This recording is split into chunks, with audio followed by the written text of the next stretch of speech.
I want you to talk, make it really simple for the rest of us. What is it? What is biohacking? Well, biohacking technically is just implementing any technique or tactic or strategy that would allow one to either amplify any element of your biology, like increase its concentration or elevate its activity, right? Or decrease in some cases, for maybe sleep or napping purposes or something like that, like decrease, excitatory neurotransmitters using a headset that emits electrical activity or something like that. So sometimes you're turning up or turning down signals in the body, typically using some external stimuli, whether it's a gadget or a technology or a pill or a capsule or an implant or anything like that, to accelerate or decelerate a biological function. And in some cases, you're even shortcutting functions, right? Mm-hmm. So we know, for example, that, you got to get around, anywhere from 1 to 2 hours of sunlight exposure to get appreciable amounts of red and near infrared and far infrared light. But then if you buy a high power light panel, you could achieve the same thing within 10 minutes using a piece of technology. So you're kind of shortcutting some of the benefits you'd get from the full infrared spectrum of sunlight, in that case by using some kind of technology. Now, that all being said, the original biohackers were not what we think of today. These were folks who would technically call their bodies wetware and anything that they would use on the body hardware. So we're talking about people who would get a compass installed in their chest to vibrate every time you face true north, or magnetic implants underneath the fingertips to interact with screens and technology, kind of like the movie, what's that movie? Minority Report, I think, is the movie where they do a little bit of that. It would involve, the guy who injected his eyeballs with chlorophyll to get night vision, or the guy who installed a magnetic implant in his ear to be able to enhance his hearing. Mm-hmm. Those are kind of the true people who are literally hacking their biology. And then, we have kind of the new flavor of biohackers who are kind of sort of doing some of these things. You could say,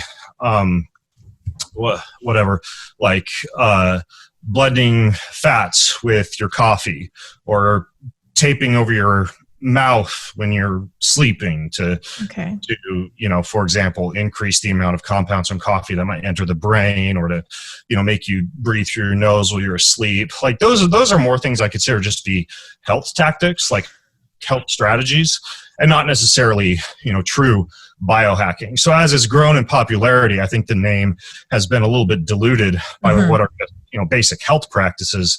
And so the definition now is a little bit tricky. It's a little bit foggy, because in Silicon Valley, you might run into someone who says they're a biohacker, and they literally are doing surgery on themselves, or getting implants, or really on the fringes of experimenting with the human body. And then you might run into somebody else who says, yeah, I'm a biohacker, I wear red glasses at night, right? So it really kind of depends on how far you want to take the definition. And so it's a little tricky now, but that's kind of a long explanation. I suppose technically anybody could be a biohacker or call themselves a biohacker. If I put on my yellow blue blocker lenses, I could say, well, I'm biohacking. Arguably, or if you think about it the other way, very, very few people should be saying that they're biohackers. And True. Most people should be saying, I take care of my body, I'm into health. I have a self-care protocol or a self-love protocol, or I'm really interested in my own fitness or longevity. And sometimes my mind goes to the place that would be a better approach, just because, again, biohacking has just a very yang, edgy, hard feel to it. And I think sometimes that makes people a little bit nervous, thinking, oh, this is a biohacker, what kind of electrodes do they have shoved up their butt right now while they're talking to me? Right. Whereas, I think if we were to really recategorize biohacking into where I think it should be categorized, which is kind of the fringe skirts of messing around with human biology, I think that might be a more appropriate place for it. And the rest of us, we're just into health. Right. So I want to mention your book. I got your book, Boundless, and it's, how long did it take you to write this book? Oh, well, I wanted to write a book on anti-aging and longevity, because I've increasingly become more interested in anti-aging and longevity and health span and lifespan, and looking and feeling and performing really good into age. versus just like performance at all costs, or, you know, some vain aesthetic based, just pure muscle gain or fat loss. And so when I started to write the book, I realized, you know, there are so many biological systems involved with aging, from the immune system to the endocrine system to the musculoskeletal system, you know, the cardiovascular, the nervous system. We could go on and on.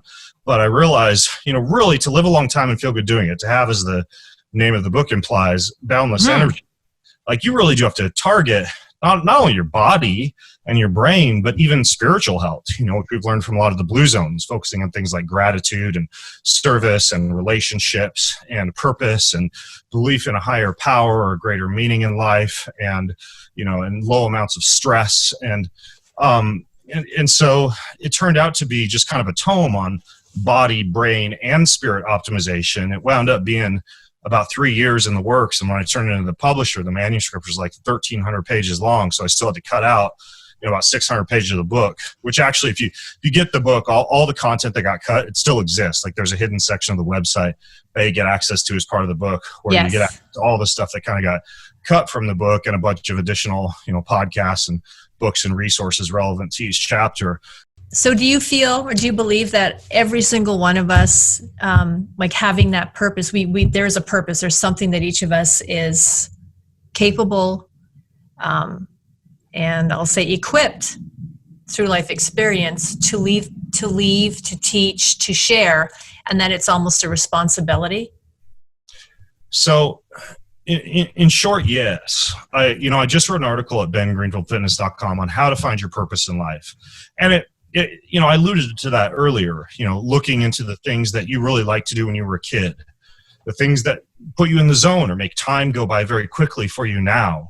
The things that even come easy to you. You don't have to feel guilty if teaching comes easy to you, or if engineering comes easy to you, or if building or crafting comes easy to you, because that's an indicator that that's kind of like that's the hole that you fit into really, really well, and that you're naturally blessed towards. That doesn't mean that work doesn't always feel like work. Some people feel that, you know, to be fully self-actualized, work should always feel like play. And sometimes, you know, even though I know that one of my core skills that I'm actually pretty good at is writing still feels like work sometimes. Yeah. But man, if you put a blank page in front of me and walk away and tell me what to write about, you know, I'll write for 2 hours and think 15 minutes has gone by, because I immediately get into the zone. Whereas my wife is more of an artist or a crafts person. So you put her in front of a blank page and she will literally start crying after 5 minutes. She doesn't know what to do, but you hand her a paintbrush and an easel and a canvas, and she'll make beautiful art for hours on end. And so when we weave all this together, what did you like to do when you were a kid?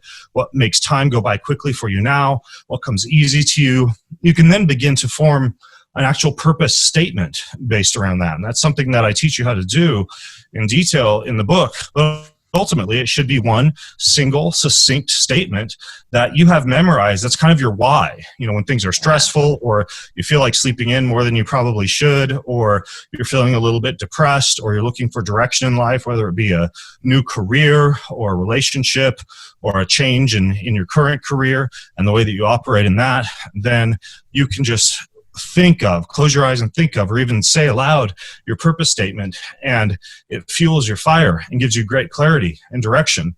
And it can change. My purpose statement up until a couple of years ago was to empower people to live a more adventurous, joyful, and fulfilling life.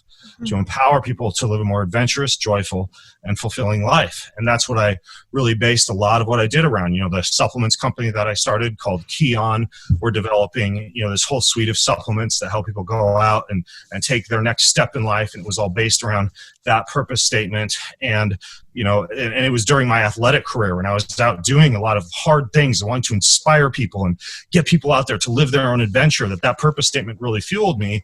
And as I've begun to dial back on athleticism and kind of all these masochistic events I've been traveling around the world doing for the past 20 years, I've changed my purpose statement. And my purpose statement is now to read, write, learn, teach, sing, speak, compete, and create in full presence and selfless love to the glory of God.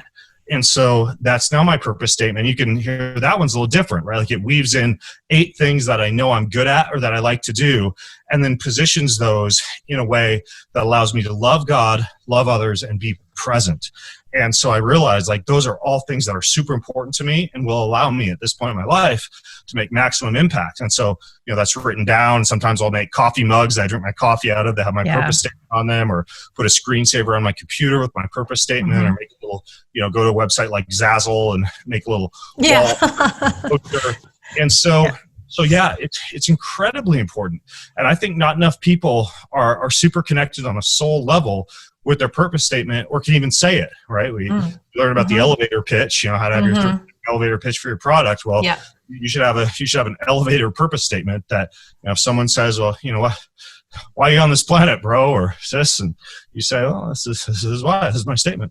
Exactly. That really resonates with me. I talk a lot about having a compelling why, like no matter what it is, as a sort of some form of like catalyst, and also as a way to help keep oneself accountable. But as far as these purpose statements, I don't know a lot of people that have them.